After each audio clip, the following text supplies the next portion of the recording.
vocês que no YouTube eu tenho um canal de videoaulas bem doméstico, super simples, mas tem lá aulas de história, de geografia, de atualidades. É o professor Horácio Ferraz, né? Tá na descrição já. Estogel, professor Horácio Ferraz, tá na descrição. Acessar e se inscrever lá, dá uma força. Então aí você tem que explicar a Revolução Cubana, explicar o negócio para o pessoal entender, senão não entende, né? Tem alguns historiadores que é muito legal o que você tá falando, tem alguns historiadores que dividem a Guerra Fria em Primeira e Segunda Guerra Fria. Uma Guerra Fria até o início dos anos 60 e uma Segunda Guerra Fria dos anos 70 em diante. Por quê? Por causa da corrida espacial. A corrida espacial, ela muda o tom da Guerra Fria, até porque muitas missões... A corrida espacial foi mais tecnológica, né? Peraí, é só foto mesmo. Encerrando aqui a Guerra Fria, já temos a queda do Muro de Berlim quando é que foi? Eu anotei a data aqui. Não anotei. A queda do Muro de Berlim? Em outubro de 1989, mais ou menos, né? 1989. Eu acho que é outubro, se não me engano. É. Esse cara aqui, inclusive, parece Hitler, tá segurando o cara aí, ó. O nome do presidente do Partido Comunista na época era o Mikhail Gorbachev. Gorbachev. Foi o que morreu de Covid 2 anos atrás aí. Foi ele mesmo, cara. Ele que dissolveu e o Putin odeia ele com uma força, velho. Ele fez um plano chamado Glasnost Perestroika, porque o leste europeu, né, o mundo soviético ali, as repúblicas soviéticas, estavam sedentas por liberdade, por democracia. Então começou lá um movimento de estudantes tal, contra o autoritarismo soviético na Primavera de Praga, na Hungria, na Polônia. Começaram movimentos contra a ditadura soviética nos países do leste europeu. E o Gorbachev, ele segue essa linha. Ele quer fazer uma abertura política, ou seja, ele quer devolver aos poucos a democracia para a Rússia e para a União Soviética. E a Glasnost é isso, seria transparência, ou seja, abertura de novos partidos, eleições livres para a população e tal. E quando começa esse movimento, achando que ia ganhar a popularidade do povo, saiu pela culatra, porque aí o povo já estava tão insatisfeito com o regime de Moscou, que aí o povo vai aproveitar que ele está começando um momento de abertura política, de redemocratização, e o povo vai para as ruas, então, lutar por liberdade. E a queda do Muro de Berlim, ela se enquadra nesse contexto, de tipo assim, sobretudo na Alemanha Oriental, na República Democrática Alemã, que é o lado oriental socialista da Alemanha, a população já não aguentava mais o regime soviético. Porque durante um certo tempo, as condições de vida da população eram boas, mas no final dos anos 80, a União Soviética estava bem falida e a população já queria o fim. Porque, basicamente, assim, a corrida espacial já quebrou a União Soviética. Sim. Nos anos 80, lá, que começou a usina nuclear, essas coisas assim, que eles estavam procurando o quê? Métodos de como economizar. Sim. Porque era tudo do governo, então uma hora o dinheiro acaba. E o Gorbachev, ele queria mais aproximar do povo, né? Então, tipo, por isso que o Muro de Berlim quebrou bem antes, né? Caiu. Ele falou, tipo, abre isso daí, evolui, não sei o quê. Aí ele dissolveu quando ele viu que não dava mais. Aí ele dissolveu em 91, que foi o fim da Guerra Fria, né? Deixa eu ver se tem aqui, ó, tem a foto aqui de quando eles... Pode falar. O Gorbachev, ele sofre um atentado, ele sofre uma tentativa de golpe da cúpula mais dura ali do Partido Comunista Soviético, porque ele era muito próximo dos Estados Unidos, então ele fez uma aliança com os Estados Unidos para pedir apoio, inclusive na reabertura da União Soviética. Quem que foi antes dele? Só pra... Antes dele foi um Kropov, não lembro, alguma coisa Kropov. É porque morreu um atrás do outro, assim. Depois do Khrushchev veio o Brezhnev e depois vieram mais uns 3, assim. E aí eles foram falecendo, eles eram bem velhos e tal. E aí foi um morrendo depois do outro. Não me lembro antes do Gorbachev quem foi.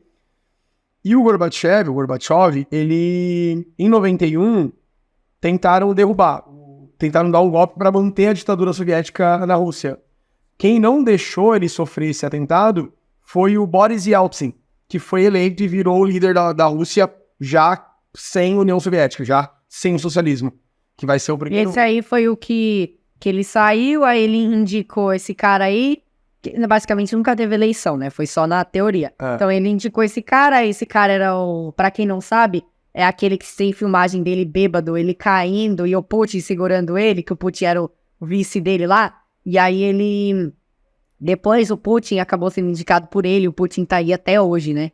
É o líder mais longevo da Rússia, o cara que mais tempo governou a Rússia na história. Então se você vê, por exemplo, dos anos 70 pra cá, tudo foi ontem, praticamente, influencia diretamente hoje, assim. Muitos membros da KGB, né, da espionagem russa, do exército russo, estão de pé até hoje aí, né? O Putin, ele fala mal desse cara aí do Gorbachev direto aí, quando ele E é fala, né? interessante lembrar que a União Soviética acabou, é contraditório e muito engraçado, a União Soviética acabou no dia 25 de dezembro de 91, no Natal. Então, assim, o socialismo acaba... Não era, mas lá não é...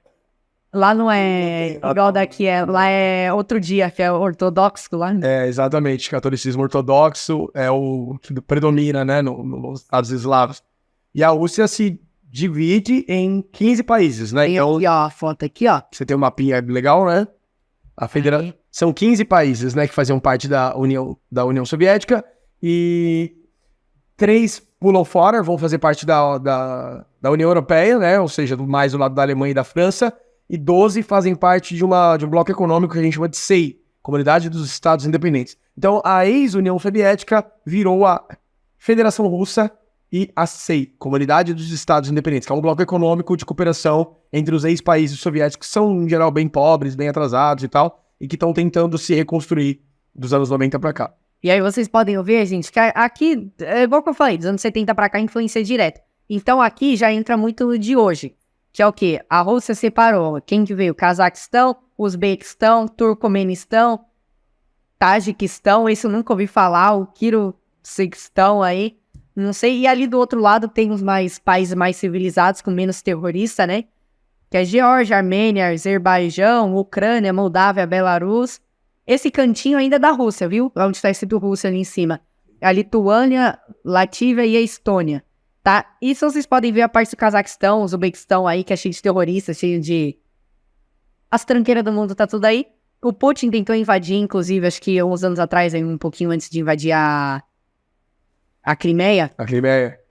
Tentou invadir lá, mas tomou um couro e saiu. Sim. Então, porque o Putin, ele até hoje não aceita o fim da União Soviética. Falar da presença russa nos dias de hoje dá outro podcast, cara. É muita treta. Aí tem muito petróleo em volta, tem muito gás, tem muito jogos de interesse aí, né? Mas o principal é o Putin mesmo, porque ele não aceita, né?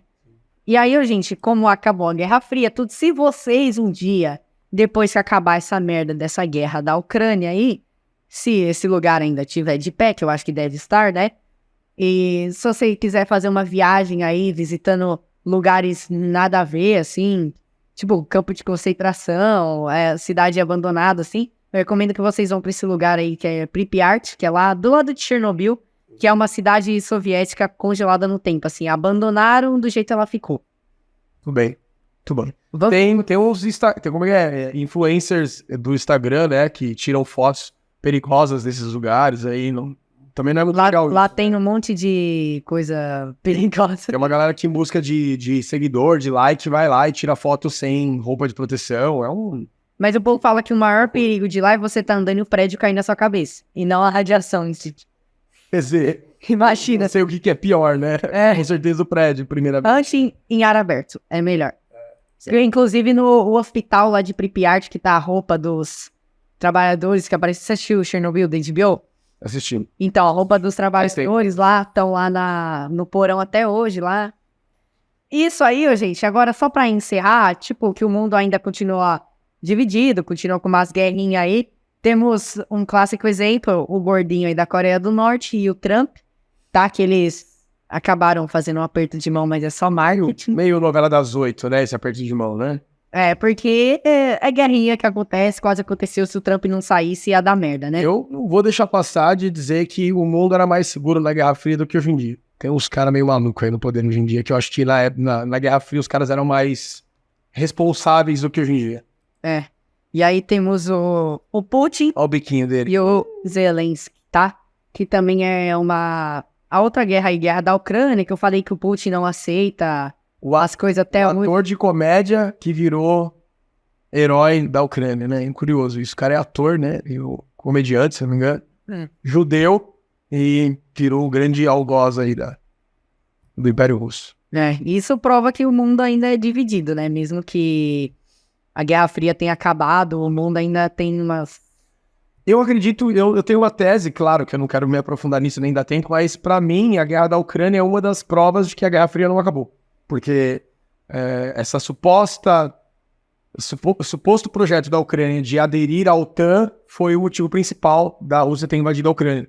Ainda que a Rússia não tenha, obviamente, como justificar isso, mas o motivo principal é a entrada da Ucrânia na OTAN, que aí a OTAN teria uma base militar na Ucrânia e a Rússia não quer. Então, eu acho que a guerra da Ucrânia é uma das maneiras da gente explicar para as pessoas hoje que a Guerra Fria não acabou. E se você pegar a China com os Estados Unidos também, essa guerra comercial, essa guerra no Mar da China, essa disputa para ver quem vai dominar o mundo no século XXI entre China e Estados Unidos, provam também que a Guerra Fria ainda... porque sempre tem duas potências, assim, em ascensão, sempre tem uma guerra. Bom, acabamos. Sou professor Horácio, sou professor de História, professor de Geografia. Como eu falei, eu sou graduado em História, graduado em Geografia, tenho algumas especializações, faço mestrado em História pela Universidade Federal de São Paulo, estudo Manancial, estudo a Billings, também tenho pesquisas na área da educação e direitos humanos, um historiador, geógrafo mais voltado ao meio ambiente do que propriamente a conflitos geopolíticos, né?